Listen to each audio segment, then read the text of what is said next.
ಇದು ರಾಜ್ಯ ಕಾಂಗ್ರೆಸ್ಗೆ ಸಂಬಂಧಪಟ್ಟಂತಹ ಅತಿ ದೊಡ್ಡ ಬ್ರೇಕಿಂಗ್.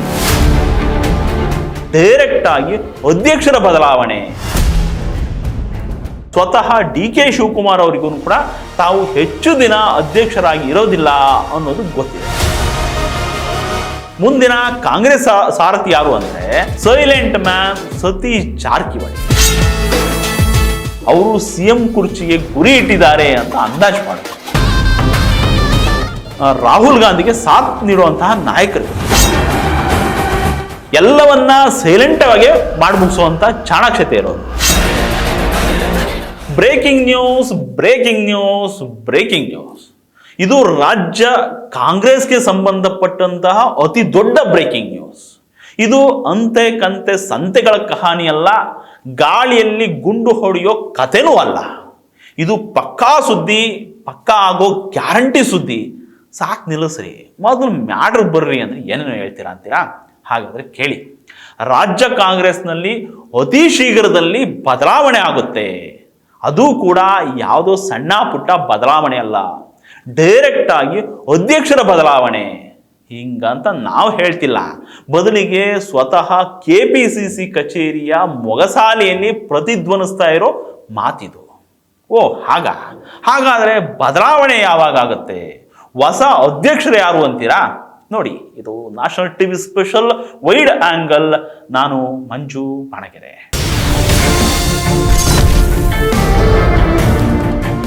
KPCC ಅಧ್ಯಕ್ಷರ ಬದಲಾವಣೆ ಇದೆಯಲ್ಲ, ಇದು 100ಕ್ಕೆ 100% ಆಗೇ ಆಗುತ್ತೆ. ಅದು ಕೂಡ ಅತಿ ಶೀಘ್ರದಲ್ಲಿ. ಸದ್ಯ DK ಶಿವಕುಮಾರ್ ಅಧ್ಯಕ್ಷರಾಗಿದ್ದಾರೆ. ಅವರನ್ನ ಕೆಳಗಿಳಿಸಬೇಕು ಅಂತ ಅಹಿಂದ ನಾಯಕರು ಪ್ರಯತ್ನಿಸ್ತಾ ಇರೋದು ರಹಸ್ಯವಾಗಿ ಏನು ಉಳಿದಿಲ್ಲ. ಟೈಮ್ ಸಿಕ್ಕಾಗ್ಲೆಲ್ಲ ಅಧ್ಯಕ್ಷರ ಬದಲಾವಣೆ ಬಗ್ಗೆ ಹೇಳಿಕೆಗಳನ್ನ ಕೊಡ್ತಾನೆ ಇದ್ದಾರೆ. ಅದರಲ್ಲೂ ಕೂಡ ಮುಖ್ಯವಾಗಿ doctor G Parameshwar, KN Rajanna, HC ಮಹದೇವಪ್ಪನವರು, ಸತೀಶ್ ಜಾರಕಿಹೊಳಿ, ಈ ನಾಲ್ಕು ಜನರ ಗುಂಪು ಶತಾಯಗತಾಯ ಅಧ್ಯಕ್ಷರ ಬದಲಾವಣೆಗೆ ಪಟ್ಟು ಹಿಡಿದು ಕೂತಿದೆ. ಈ ಹೈಕಮಾಂಡ್ ಮಟ್ಟದಲ್ಲೂ ಕೂಡ ಇದರ ಬಗ್ಗೆ ಚರ್ಚೆ ನಡೀತಾ ಇದೆ.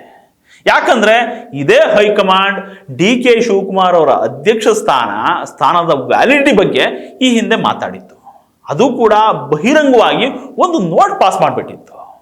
2024ರ ಲೋಕಸಭಾ ಚುನಾವಣೆವರೆಗೂ DK ಶಿವಕುಮಾರ್ ಅಧ್ಯಕ್ಷರಾಗಿರ್ತಾರೆ ಅಂತ ಹೈಕಮಾಂಡ್ ಈ ಹಿಂದೆ ಹೇಳಿತ್ತು. ಈಗ ಎಲೆಕ್ಷನ್ ಮುಗಿದ್ಬಿಟ್ಟಿದೆ, ಎಲ್ಲ ಆಗೋಗಿದೆ. ಈಗ ಸ್ವತಃ ಹೈಕಮಾಂಡ್ ಕೂಡ ಅಧ್ಯಕ್ಷರ ಬದಲಾವಣೆ ಬಗ್ಗೆ ಚಿಂತೆ ಮಾಡ್ತಿದೆ. ಇದಲ್ಲದೆ ಸ್ವತಃ DK ಶಿವಕುಮಾರ್ ಅವರಿಗೂ ಕೂಡ ತಾವು ಹೆಚ್ಚು ದಿನ ಅಧ್ಯಕ್ಷರಾಗಿ ಇರೋದಿಲ್ಲ ಅನ್ನೋದು ಗೊತ್ತಿದೆ. ಇದೇ ಕಾರಣಕ್ಕೆ ಅವರು ಪದೇ ಅಧ್ಯಕ್ಷರಾಗಿ ನಾನು ಇರ್ತೀನೋ ಇಲ್ವೋ ಅನ್ನೋ ಮಾತಾಡ್ತಿರ್ತಾರೆ. ಅಲ್ಲಿಗೆ KPCC ಅಧ್ಯಕ್ಷರು ಬದಲಾಗೋದು ಪಕ್ಕಾ ಆಯಿತು. ಹಾಗಾದ್ರೆ ಮುಂದಿನ ಸಾರಥಿ ಯಾರು, ಯಾಕೆ ಅನ್ನೋ ಪ್ರಶ್ನೆಗಳು ಮೊಳಕೆ ಹೊಡಿತವೆ. ಅದಕ್ಕೆ ಉತ್ತರ ಕೂಡ ಇದೆ. ಮುಂದಿನ ಕಾಂಗ್ರೆಸ್ ಸಾರಥಿ ಯಾರು ಅಂದ್ರೆ ಅದು ನಮಗೆ ತಟ್ ಅಂತ ಹೊಡೆಯೋ ಹೆಸರು ಬೆಳಗಾವಿಯ ಸಾಹುಕಾರ್, ಸೈಲೆಂಟ್ ಮ್ಯಾನ್ ಸತೀಶ್ ಜಾರಕಿಹೊಳಿ. ಹೌದು, ಬೆಳಗಾವಿಯ ಸಾಹುಕಾರರು ರಾಜ್ಯ ರಾಜಕಾರಣದ silent man. Satish Jarkiholi silent ಆಗಿನೇ ಸಿಡಿದಿದ್ದಾರೆ. ಇಷ್ಟು ದಿನಗಳ ಕಾಲ ತೆರೆಮರೆಯಲ್ಲಿ ನಡೀತಿದ್ದಂತಹ ಕಸರತ್ತು ಈಗ ಬೀದಿಗೆ ಬಂದು ನಿಂತಿದೆ. ಬಹಿರಂಗವಾಗಿಯೇ ಅಧ್ಯಕ್ಷ ಸ್ಥಾನಕ್ಕೆ ಪ್ರಯತ್ನ ಪಡ್ತಿದ್ದಾರೆ. ಕರೆಕ್ಟಾಗಿ 3 ತಿಂಗಳ ಹಿಂದೆ ಸತೀಶ್ ಜಾರಕಿಹೊಳಿ ಸಿಕ್ಕಾಪಟ್ಟೆ ಆಕ್ಟಿವ್ ಆಗಿದ್ರು. ಸಂಜೆ ಆದ್ರೆ ಸಾಕು ಆ ನಾಯಕರ ಭೇಟಿ, ಈ ನಾಯಕರ ಭೇಟಿ ಅಂತ ಸದ್ದು ಮಾಡಿದ್ರು. ಅಲ್ಲದೆ ಡೈರೆಕ್ಟ್ ಆಗಿ ದೆಹಲಿಯಲ್ಲಿ ಕಾಣಿಸ್ಕೊಂಡು AICC ಅಧ್ಯಕ್ಷರಾದಂಥ ಮಲ್ಲಿಕಾರ್ಜುನ್ ಖರ್ಗೆ ಅವ್ರನ್ನ ಭೇಟಿ ಮಾಡಿ ಸದ್ದು ಮಾಡಿದ್ರು. ಆಗ ಸತೀಶ್ ಜಾರಕಿಹೊಳಿ ಬೇಗ ನೋಡಿದ ಎಲ್ಲರೂ ಅವರು CM ಕುರ್ಚಿಗೆ ಗುರಿ ಇಟ್ಟಿದ್ದಾರೆ ಅಂತ ಅಂದಾಜು ಮಾಡಿದ್ರು. ಆದರೆ ಅಲ್ಲಿ ಚರ್ಚೆ ನಡೆದಿದ್ದೇ ಬೇರೆ, ಅದೇ ಕಾಂಗ್ರೆಸ್ ಅಧ್ಯಕ್ಷ ಸ್ಥಾನದ ಬಗ್ಗೆ. ನಾವು ಈ ಹಿಂದಿನ ವಿಡಿಯೋಗಳಲ್ಲಿ ಸತೀಶ್ ಜಾರಕಿಹೊಳಿ ಅವರ ನಡೆ, ನುಡಿ, ಅವ್ರ ಗುರಿ ಎಲ್ಲದ್ರ ಬಗ್ಗೆನೂ ಕೂಲಂಕಷವಾಗಿ ಮಾತಾಡ್ತಾನೆ ಬಂದಿದ್ದೀವಿ. ಈಗ ಅವ್ರ ತಾಕತ್ತಿನ ಬಗ್ಗೆ ಮಾತಾಡೋಣ.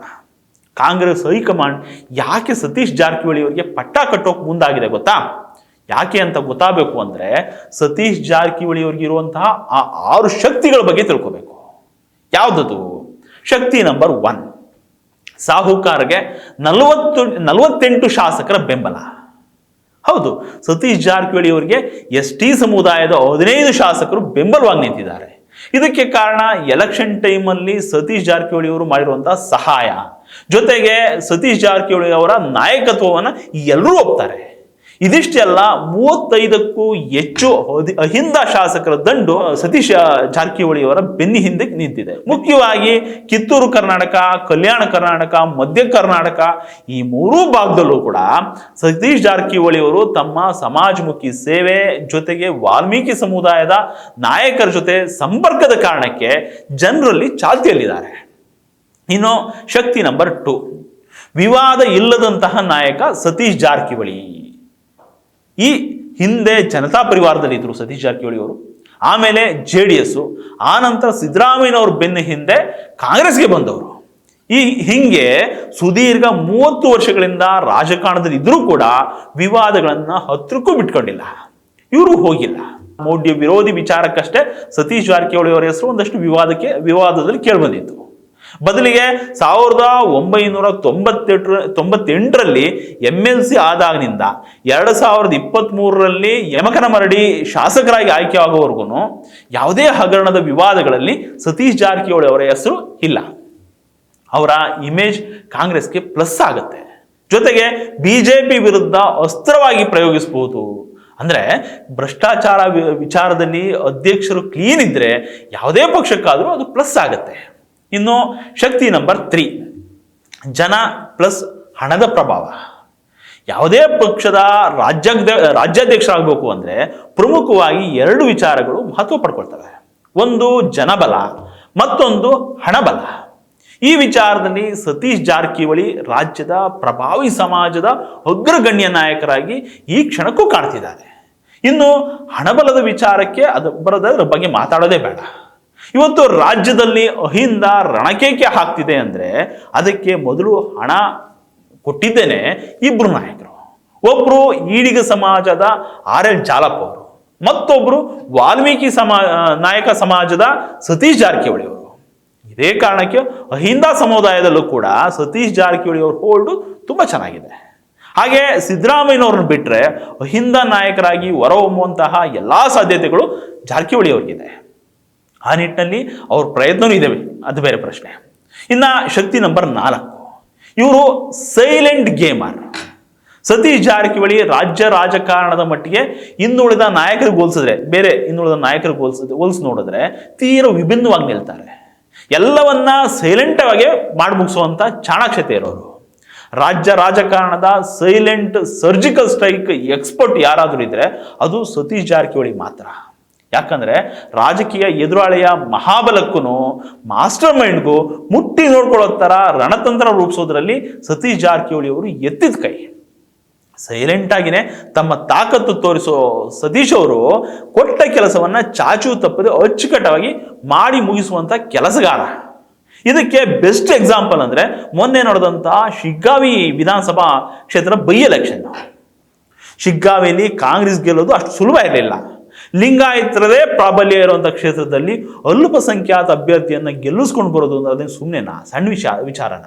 ಈ ಯಶಸ್ಸು ಏನಿದ್ರು ಸತೀಶ್ ಜಾರಕಿಹೊಳಿ ಅವರಿಗೆ ಮಾತ್ರ ಸಲ್ಲಬೇಕು.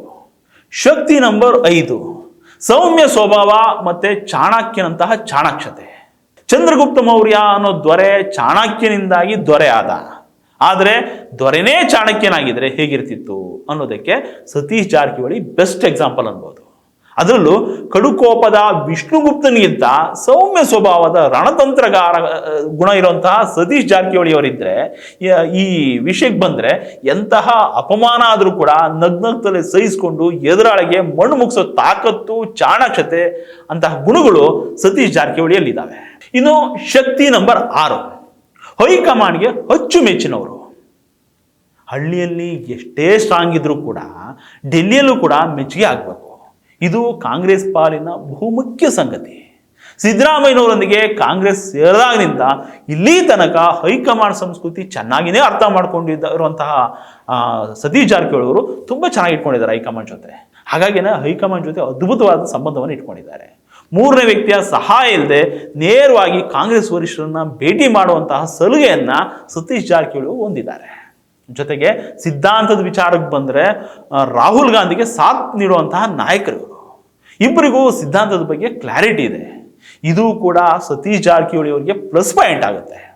ಈ 6 ಪ್ರಮುಖ ಕಾರಣಗಳೇನೆ ಸತೀಶ್ ಜಾರಕಿಹೊಳಿ ಅವರಿಗೆ ಪ್ಲಸ್ ಆಗಿರೋದು.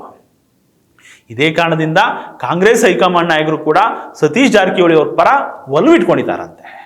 ಆದರೆ ರಾಜಕಾರಣದಲ್ಲಿ ಹೀಗೆ ಆಗುತ್ತೆ ಅನ್ನೋಕ್ಕಾಗಲ್ಲ. ಬಟ್ ಸದ್ಯಕ್ಕೆ ಕಾಂಗ್ರೆಸ್ ವಲಯದಲ್ಲೇ ಸತೀಶ್ ಜಾರಕಿಹೊಳಿಗೆ ಪಟ್ಟ ಕಟ್ಟುವಂತಹ ಚರ್ಚೆ ನಡೀತಾ ಇದೆ. ನಮಸ್ಕಾರ.